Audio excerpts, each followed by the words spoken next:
Viewers, आज की video में मैं आपको सिखाऊंगा कि URL इनपुट फील्ड अगर आप अपने HTML फॉर्म के अंदर ऐड करना चाहें तो वो कैसे ऐड कर सकते हैं।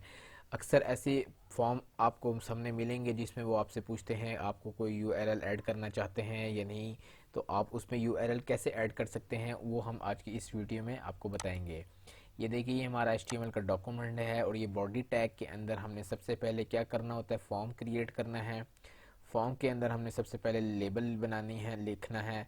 लेबल का टैग ओपन किया और लेबल का टैग क्लोज किया। अब इसके बीच में जो है ना, हम यहाँ लिख देंगे एंटर योर URL। ठीक है। अब इसके बाद इसके नीचे हमने एक इनपुट टैग लेना है और इसकी टाइप हमने क्या कर देनी है, URL। ठीक है, URL टाइप कर दिया। नेम में हम कर देंगे होम। नेम आप अपनी मर्ज़ी का कोई भी दे सकते हैं, मैं अपनी मर्ज़ी का यहाँ पे भी दे रहा हूँ। उसके बाद यहाँ आईडी जो है ये भी आप अपनी मर्ज़ी से कोई भी दे सकते हैं, मैं होम ही लिख रहा हूँ। उसके बाद यहाँ मैं इसको क्लोज़ कर देता हूँ। उसके बाद नीचे यहाँ एक और इनपुट टाइप बनाता हूँ और इसको सबमिट बटन में बना रहा हूँ यहाँ पे, और इसकी वैल्यू भी जो है मैं सबमिट दे रहा हूँ। अब इसको मैं सेव करता हूँ और सेव करके फ्रंट एंड पे एक दफ़ा देखते हैं कैसे आ रहा है। ये देखिए, ये हमारा URL का लेबल आ गया जो हमने लिखा था। ये हमारी एक सिंपल इनपुट फील्ड है जो देखने में बज़ाहिर लग नहीं रही कि ये एक इनपुट फील्ड है। अब इसको आइए हम टेस्ट करते हैं। टेस्ट कैसे करते हैं कि वाकई ये इनपुट फील्ड है कि नहीं। अब यहाँ पे मैं जो है लिखता हूँ डिजिटल टेक्स्ट सोल। ठीक है, अब ये एक कोई URL नहीं है। अब मैं यहाँ सबमिट करूँगा तो देखते हैं ये कोई एरर देती है कि नहीं।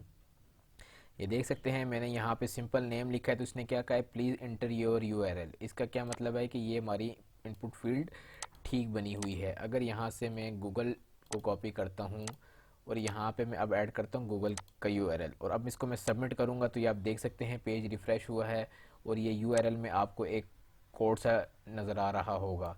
इसका क्या मतलब है कि हमारा जो ये इनपुट फील्ड थी ये प्रॉपर वर्क भी कर रही है और इसमें वैलिडेशन भी लगी हुई है कि इसमें आप बग़ैर URL के अगर कोई चीज़ ऐड करेंगे तो वो आपको एरर दे देगा। अच्छा, इसमें एक और एरर भी आता है, एक और इसमें HTML5 की एक खूबसूरत सी वैलिडेशन है, उसके बारे में भी मैं आपको बता देता हूँ।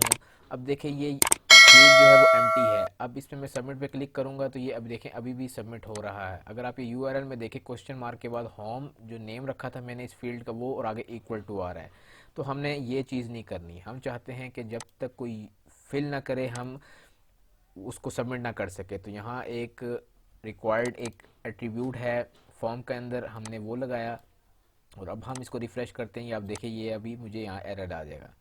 अब मैंने इसके अंदर कुछ भी नहीं लिखा था लेकिन उसने मुझे यहाँ पे क्या कहा है, please fill out this field.